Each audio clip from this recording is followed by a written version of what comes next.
Bem, vou fazer uma apresentação rápida. Olá, meu nome é Maurício e agora eu vou dar o contexto.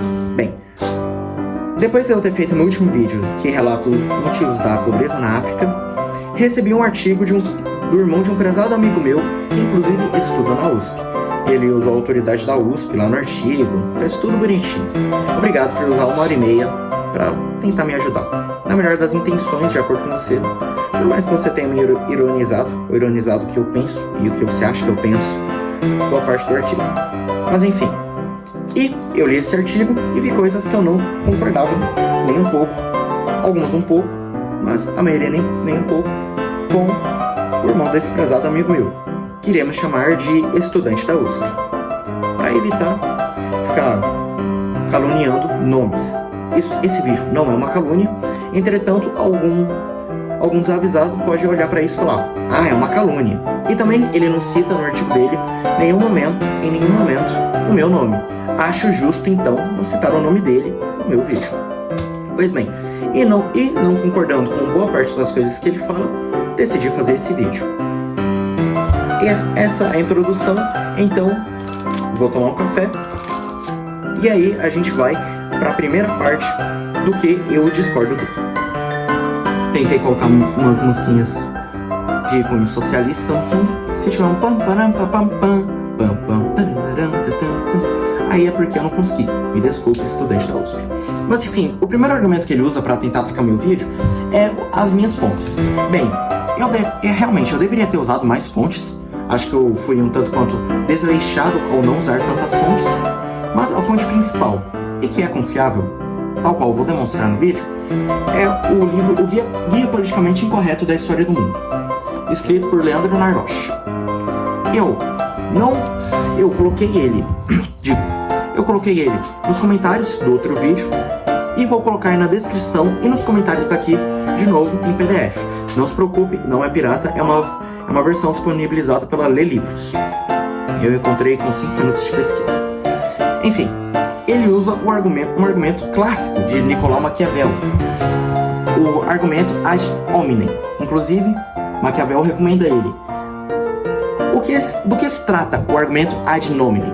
Bem, o argumento ad nominem trata-se basicamente de, em vez de atacar os argumentos da pessoa, você atacar a autoridade da pessoa em si. Por exemplo, Olavo de Carvalho. Em vez de discutir as ideias do Olavo de Carvalho, eu decido falar: ele não tem diploma. Ele acreditava no passado em astrologia. E N outros fatores que eu posso usar para desacreditar a pessoa. E bem, isso não deveria funcionar.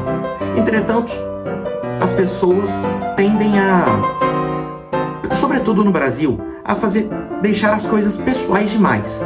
Então, acabam invalidando tudo que o outro lado tem a dizer, estereotipando a pessoa e, por isso, invalidando, né? Seria o equivalente a eu chamar o estudante da USP de marxista petista. Pronto. Acabava ali o argumento. Eu falava: ah, esse aí é petista. Então, argumento inválido. Ele poderia fazer o mesmo comigo. Ele poderia me chamar: ah, seu bolsonarista, ah, seu fascista. E falar: ora, como ele é fascista ou bolsonarista, só para deixar claro, eu não sou nenhum dos dois. Mas enfim. Aí ele falaria: ah, então o argumento está inválido. Entendeu? Então ele ataca a pessoa. Seria que nem numa discussão de futebol, eu falar: beleza, mas você é vascaíno. Então, argumento anulado.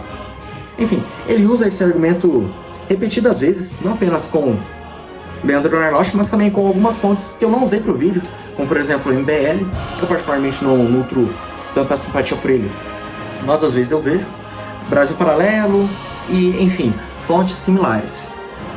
E também ele acusa o próprio Olavo de Carvalho de não ser um filósofo, ser um pseudo-filósofo, como ele falou. Pseudo significa falso, então falso filósofo, porque ele não tem diploma na faculdade.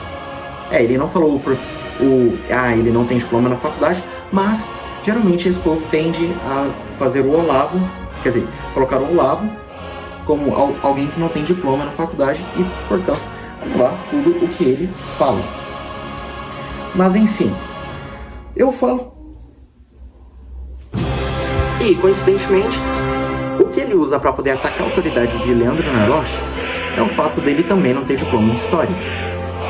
Tal qual usa o Olavo de Carvalho, quer dizer, usa o fato da ausência de diploma para poder atacar o Olavo de Carvalho, né? Chamando-o de pseudo-filósofo.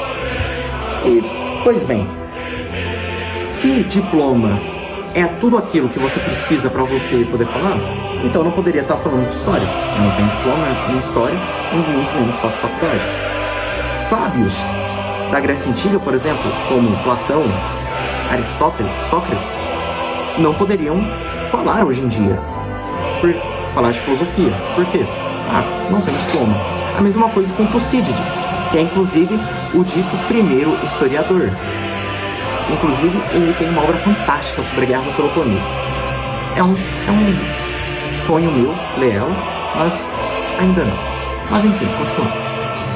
Tucídides não poderia falar de história da Grécia Antiga, sendo que ele foi o primeiro a comentar sobre história propriamente dita, não a fazer mitos, como por exemplo Homero faz com Aquiles em Ilíada e Odisseia. Se eu estudo por obras extremamente conceituadas, eu não preciso de faculdade. É que nem eu falar, ora, meu professor não fez faculdade de pedagogia, ele fez história. Então por que ele está ensinando? Por que ele está sendo um pedagogo? Eu também poderia falar, ora, você não tem faculdade de história, e muito menos em ciências sociais, você faz engenharia. Então, como você ousa falar sobre ciências sociais, ideologia e história? Entendeu? Então, esse negócio de, ele faz faculdade na USP, ou, ele tem diploma, isso não vai definir se você é ou não alguém que tem conhecimento dos fatos. O que define se você sabe ou não sabe é o que você diz. Se eu falar, por exemplo, a Terra é plana, eu não sei que a Terra é redonda. Mas se eu falar a Terra é redonda, então eu sei do que eu falei, ou seja, que a Terra é redonda. Então o que importa é se o seu argumento é válido, se o seu argumento é certo. É válido você, por exemplo, me criticar? É válido porque você procurou os seus argumentos, não ofendeu, felizmente, então é algo válido. Agora, se eu fosse usar o mesmo critério que você usa para poder falar mal, tipo, você usa o critério do Leandro Narloch não ter faculdade para você falar, então o que ele fala é inválido. Eu poderia ver seu artigo, que artigo é basicamente um livro pequeno, e falar, ele não tem faculdade de história e muito menos em ciências sociais. Então, não vou considerar o que ele falou, vou continuar a minha vida tocando barco. Então, esse argumento de não tem faculdade, não vale, é algo que eu particularmente considero besta. Eu particularmente considero algo que não é exatamente tão inteligente. Mas, tá bom, cada um tem sua visão. Eu particularmente acho que a sua tá muito errada, mas... Enfim, vamos pro próximo tópico, porque agora, tendo a primeira parte sido explicada por mim, ou refutada, chama o que quiser, vamos pra crítica do vídeo em si.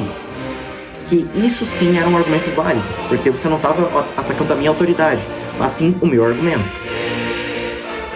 Diferente do que você fez nesse primeiro tópico, em que você ataca a autoridade de Leandro Narloch para poder falar, então ele está errado. Enfim, bora pro próximo tópico. Bem, o primeiro tópico ele fala que a pobreza na África é culpa dos europeus. Eu já falei que não é culpa dos europeus no último. E também ele fala o que é pobreza. Ele diz que pobreza define-se no território de si mesmo e estiver delimitado.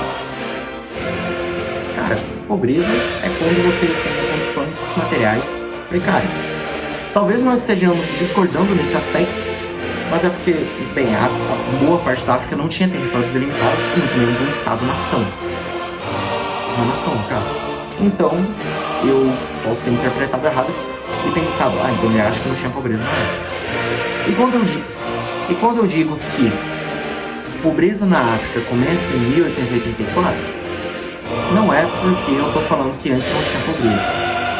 A pobreza na África, ou seja, falta de condições materiais, ou espirituais era vasta, ao qual boa parte dos povos que não aderem às inovações tecnológicas. E, bem, quando eu disse aquilo, eu quis dizer o início da pobreza atual da África, ou seja, de onde começam a nos contar onde tudo deu errado, entendeu? Enfim, continuando. Aí depois, no próximo tópico, ele vai me acusar de ser idealista. Por quê? Porque ele supostamente acha que eu acredito no papo de os europeus não para civilizar a África e blá blá blá. E ele também acha que eu só vi as coisas positivas em vez de também ver as coisas negativas do domínio europeu na África. Então vamos lá. Primeiro, se eu visse só as coisas positivas, eu não teria comentado no vídeo sobre o genocídio que teve no Congo. Eu não citei números, mas cito agora: 10 milhões morreram no genocídio do Congo, promovido pelos belgas. De 80 a 100 mil morreram em genocídios promovidos pelos alemães na Tanzânia. E bem, o Apartheid, que eu não preciso falar porque todo mundo conhece que foi o Apartheid, né? Um regime de segregação racial severo e que foi muito triste. Infelizmente acabou. Mas enfim, continuando. Aí, ele me acusa de ter visto só as coisas boas. Como eu disse, eu não teria citado as atrocidades que eu falei antes, se eu acreditasse nisso, que só houve coisas boas, e ele achar que eu acredito nesse negócio de civilizar a África e tal, ele, na realidade, acha que eu sou muito ingênuo. E, bem, a ideia de vamos civilizar a África em 1880 é similar à ideia dos Estados Unidos hoje em vamos levar a democracia para o terceiro mundo e afins. Ou seja, os dois, na realidade, são apenas disfarces para interesses maiores. No caso dos europeus, eram matérias-primas. No caso dos Estados Unidos, petróleo. Na maioria das vezes. Às vezes pode ser também para conquistas estratégicas, mas enfim. A civilização da África, ou seja, delimitação de fronteiras e a saída do estado de barbárie, é uma consequência acidental do domínio europeu. Mas não era algo que os europeus desejavam. Eles queriam mesmo expandir seus territórios e, de fato, pegar recursos da África. Por mais que, como você pode ver em um dos sites que eu coloquei, se não me engano, no terceiro, boa parte dos recursos da África era inacessível, seja por causa da tecnologia, ou seja porque não faziam ideia da existência. E boa parte dos recursos africanos é descoberto quase no fim do domínio colonial europeu, como por exemplo o petróleo, em algum país cujo nome não vou me lembrar, e os diamantes em Botsuana. Enfim, ele depois fala que eu usei termos racistas, ou seja, racismo biológico. Cara, eu nunca esqueci o que é racismo biológico. Não faz sentido, biológico. Você tem um braço diferente do meu. Racismo é quando você segrega alguém por causa da cor da pele ou por causa da raça. Então, por exemplo, um egípcio poderia ser alvo de racismo de um europeu. Por quê? Porque ele é de uma raça da África. Brasileiro não é considerado branco nos Estados Unidos. Por quê? Porque a gente é de uma raça da América Latina, né? E eles consideram importância bastante. Enfim, depois ele fala que barbárie é um termo racista, mas não. Fui procurar aqui e o termo racista, de acordo com o dicionário online de português, vou procurar o link e deixar aqui, é aquele que não tem leis nem civilização, povo bárbaro. Ora, os africanos tinham leis rudimentares, ou seja, algo mais ou menos parecido com a Idade Antiga, a maioria não é escrita, e boa parte também não tinha civilização em plenas fronteiras, né? Então, o que isso significa? Que haviam muitos povos bárbaros na África. Entretanto, haviam povos civilizados. Quando eu digo civilizado, não é apenas pelo fato de serem cristãos. Como, por exemplo, a Etiópia, que é cristã desde tempos imemoriais, desde a idade primitiva da igreja. Mas também houveram diversos estados que não eram cristãos, mas que ainda assim eram civilizados. Por exemplo, Madagascar. Madagascar era dominada por uma dinastia, infelizmente caiu pelos franceses, que não era católica, mas que tinham um Estado-nação, portanto, civilizado. Então, eles falam também sobre a superioridade moral da Europa cristã. E sim, os europeus são superiores moralmente. Mas calma, agora a interpretação, a interpretação atrapalha. Porque se ele considerar que a Europa era superior moralmente e invadir, ir para a África, então ele está interpretando errado. Por quê? Porque eu não estou falando que a Europa era superior em ir para a África e fazer todas as atrocidades que eles fizeram lá. Estou falando que a moral e a ética europeia, que é muito desenvolvida inclusive nos gregos, principalmente por Aristóteles e os históricos, e também na Idade Média. Eu nem preciso falar, ele muito provavelmente vai falar que a Igreja Católica é imoral e blá blá blá, mas, nossa, que surpresa! A filosofia quanto à ética foi amplamente desenvolvida pela Igreja Católica. Que estranho, né? Eu juro que eu tô tentando não ser irônico, mas eu sou muito infantil, então me desculpe se às vezes eu fui irônico, tal qual o nosso colega estudante da USP. Bem, aí depois ele vai falar sobre a escravidão. A escravidão na África realmente foi exponencialmente pelos europeus. Ela já existia previamente, mas os europeus fizeram daquilo um negócio extremamente lucrativo. Tanto que holandeses, portugueses, ingleses, espanhóis, enfim, as nações que colonizaram as Américas foram muito enriquecidas por causa disso. Quer dizer, conseguiram grande renda, no caso. Não é que hoje a riqueza deles é proveniente disso. Mas eu vou fazer um vídeo sobre isso. Relaxa. Por favor, não escreva um artigo sobre aquele vídeo também. Eu não vou ficar te respondendo total. Mas enfim, você tirar um mérito dos africanos é muita covardia para os europeus. Por quê? Porque os próprios africanos vendiam seus irmãos de sangue. O próprio rei da Angola, quer dizer, que na época o rei do Congo, vendia os escravos para Portugal em troca de armas e também de produtos materiais. E eu vou deixar um vídeo do Thiago Braga, muito provavelmente você vai falar uma coisa, não são provas científicas aceitas, blá blá blá, mas para aqueles que têm uma mente mais aberta, vou deixar aí e ele traz as fontes primárias, tal qual o nosso amigo que ficou falando bastante sobre método histórico defende. Mas enfim, você tirar o mérito dos africanos é, portanto, injusto, porque eles cansaram. É que nem você falar, o cara que criou o Real Madrid não tem tanto mérito quanto o Carlo Ancelotti. Por quê? Porque ele não conquistou 3 Champions seguidos. Ou você falar, o cara que fundou o Barcelona não tem tanto mérito quanto o trio MSN, que era o Neymar, o Suárez e o Messi. Por quê? Ele não tinha em 2015. Ou não fez o Barcelona crescer tanto. Então, esse papo que você faz, esse papo que você manda sobre os europeus terem quase 100% da culpa, não é válido. Eles têm muita parte da culpa, eu diria que de 60% a 50%, mas eles não são totalmente culpados. Os africanos não são isentos da sua responsabilidade. Eu entendo que não tem muita crítica, porque tudo que eu falei aqui agora vai ser desconsiderado, porque não é cientificamente aceito.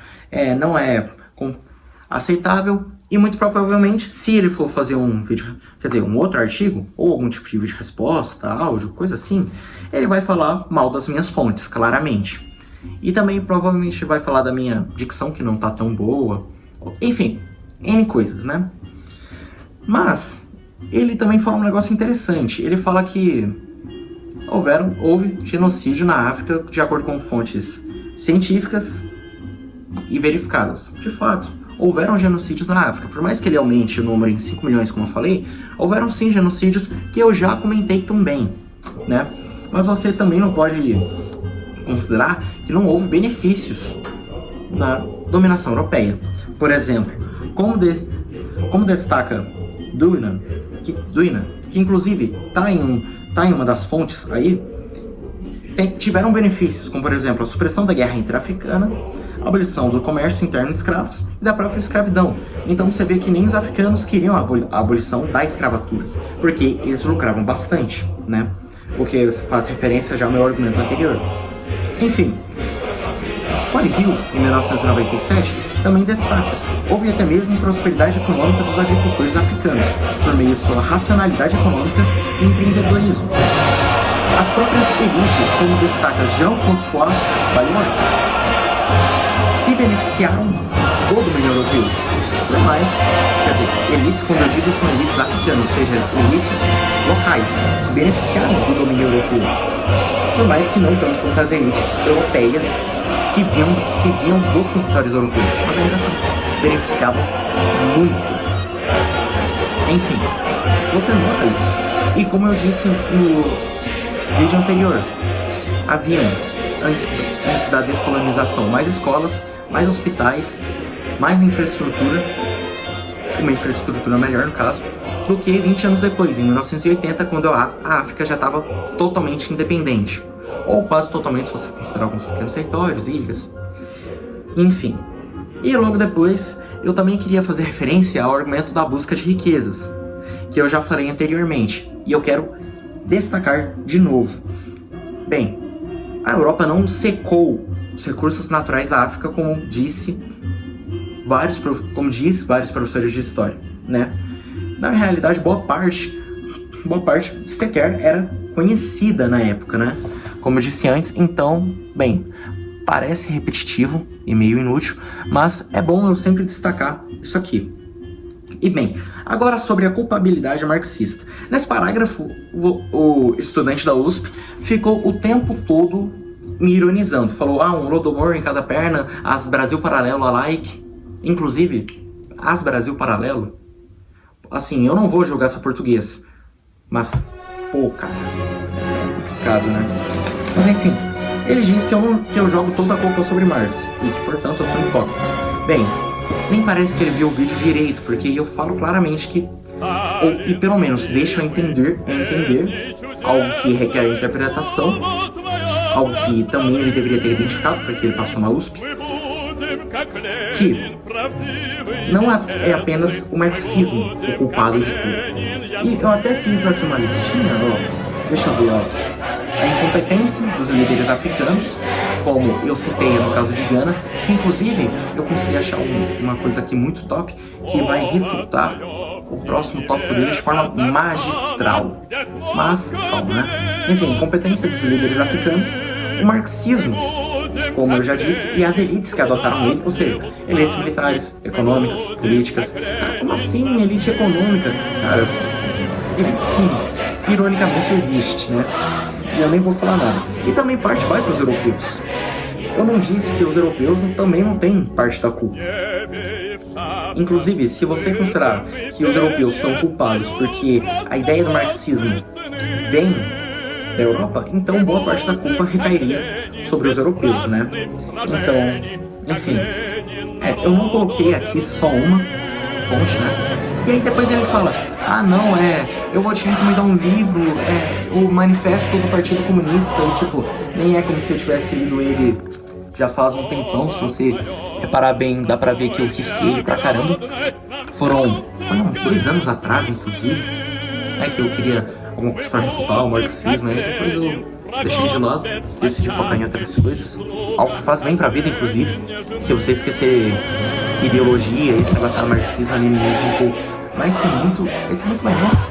Pense na vida, vai arrumar uma garota se você não tiver, né? Assim, de caminho, não precisa me ouvir. E eu também quero recomendar ele a ler, ou seja, ele, estudante da USP, a ler um livro, quer dizer, um panfletinho também, o Catecismo da Igreja Católica, porque por mais que ele fale no auge da minha fervorosidade, não sei falar essa palavra, católica, cara, assim, se você abandonou a Santa Igreja Católica, eu vou usar uma frase que o Papa Bento usava. A Igreja Católica nunca perdeu um único fiel, porque todos aqueles que a abandonaram nunca foram fiéis de verdade. Ou seja, me desculpa, mas o auge da sua do seu sentimento católico, da sua religiosidade, no máximo foi algo sentimental. Você não procurou ler o catecismo, provavelmente, e nem nada da patrística ou coisa assim. Mas enfim, como você nota, é um panfleto mesmo, tipo, quase o mesmo tamanho, e também ajuda muito, tá? Ajuda muito. Porque aqui também tem muita dica espiritual. Assim, você não vai ler, porque eu acho que você não tem nenhum tempo e também nenhum interesse. Acho que você não vai ligar muito pra esse panfleto. Mas depois tenta ler, cara. É um panfleto da hora. Da hora. E, enfim, agora vem a parte que eu mais fiquei decepcionado um pouco com ele. E que eu também falei, acho que foi fácil demais. Mas antes eu vou tomar um café porque preciso ficar acordado. Sobre o caso de Gana. Na realidade, essa foi, como eu disse, a parte que me deixou mais triste, decepcionado. Porque essa meia hora não adiantou muita coisa na realidade. E ele falou muito sobre o método histórico, fontes primárias. Só que assim, cara, você como um estudante da USP deveria conseguir achar fontes, né? E assim, eu não tô falando que é fácil achar fonte assim, até porque pela pesquisa que você mostrou no artigo, e muito provavelmente foram pesquisas similares, porque você não conseguiu encontrar diferente comigo, você não soube pesquisar muito bem. Então, não se preocupe, eu pesquisei, demorou muito tempo, uns 10 minutos, não poderia ter incluído uma hora e meia, porque você não colocou muito mais muito menos. Eu achei, inclusive, um artigo de uma universidade. Deixa eu ver aqui como é que é o nome. É por isso que eu mandei Economic Research Journal. Foi publicado pela San Jose State University, Department of Economics. Ou seja, a Universidade de São José, ela fica na Califórnia, inclusive, faz alguns trabalhos globais disso. Depois você pesquisa. Eu particularmente não acho muito interessante, mas assim, se vale o serviço, que é o berço de boa parte da inovação moderna, né? E bom, como você deve estar duvidando, agora tipo, não, isso aí deve ser muito mentira. Eu coloquei isso aí, e agora eu vou ler aqui na íntegra, né? E olha, antes que você fale aqui, mas ele deve ter traduzido em português, então deve estar tudo errado. Não se preocupe, tá tudo em inglês,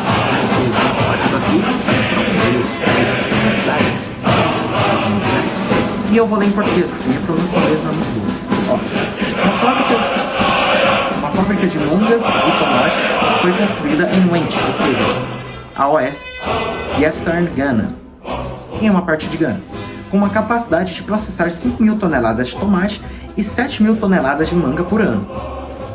Após isso ser construído com um custo 80% maior do que no início, ou seja, muita corrupção envolvida, típico de governo populista, né? Depois disso, eles descobriram que na área não tinha mangas. E demorou 7 anos para eles começarem a ter frutos. Ou seja, literalmente o que o Leandro Narloch falou. O que dá confiabilidade para ele, tira um pouquinho de credibilidade sua e mostra que eu não errei nessa parte, né? E assim, eu poderia falar em várias outras. Por exemplo, uma plantação de açúcar em Aswatur foi construída com um sistema hidráulico. E bem, boa parte de Gana ficou inundada e 80.000 pessoas refugiadas. Tem ainda, a Ghana Airlines chose Soviet Ilyich planes which can only be serviced in the Soviet Union. Ou seja, a linha aérea de Gana, que é estatal, decidiu escolher aviões soviéticos Ilyich, para fazer os seus serviços. Resultado, essa linha não tinha passageiros e quem viajava por ela eram políticos e os governantes, que voavam de graça. Então, assim, cara, aqui tem várias outras referências que falam até um pouco sobre a geografia de Gana. O início, a história de Gana é triste e desnecessariamente trágica.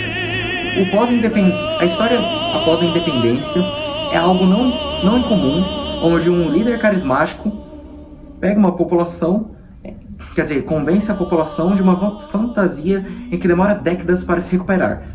E na Argentina, it was Juan Perón. Em Ghana, it was Kwame Nkrumah. Enfim, tá escrito Nkrumah. Pra você ver que eu tô pegando uma íntegra. E se você tivesse pesquisado Economic History of Ghana, como eu pesquisei, só precisava rolar um pouquinho a tela para cima, clicar no site e pronto. Você poderia até pegar um Google Tradutor, se você não souber inglês, por mais que eu acho que você saiba. Ou ao menos eu espero. Ah, e antes que você venha falar que ele tá errado também, ele deixa as fontes aqui no final, ó. Deixa eu mostrar. Ó, esse aqui de vermelho, são as fontes dele, antes que você também venha acusar que ele não tem diploma e que as fontes dele não são cientificamente aceitas. E é claro que tem diploma, até porque é a universidade que tá falando, então, tipo, como que não vai ter diploma? É ela que dá o diploma, né? Enfim, aí depois, lido o que eu prometi, agora vou me acusar dos meus erros. Porque sim, errei e fui moleque. Mas enfim, o primeiro erro foi não ter dado tanta ênfase nos efeitos do colonialismo europeu. Realmente, poderia ter dado um pouquinho mais de ênfase. Segundo erro, errei, o autor do livro sobre a origem da propriedade privada não era o Rousseau, era o Engels. Mas que o próprio historiano de que é o bom selvagem ainda seja também usado por alguns marxistas, ou pelo menos é o que eu vejo, né? E também sobre Salomão, ele não era rei de Israel porque o Estado de Israel não existia. Aí, assim, nesse caso, eu quis dizer o quê? Eu quis dizer que foi o maior rei que Israel já viu. Ou seja, eu tô falando de Israel no quesito de geografia. E adivinha onde é que ficava o reino de Judá? Exatamente, em Israel. E bem, quer dizer, na região de onde é Israel. E bem, você fala sobre defender ditadura, normal. A história é um livro aberto que tá aí pra mostrar que marxista-leninista realmente vai defender ditadura.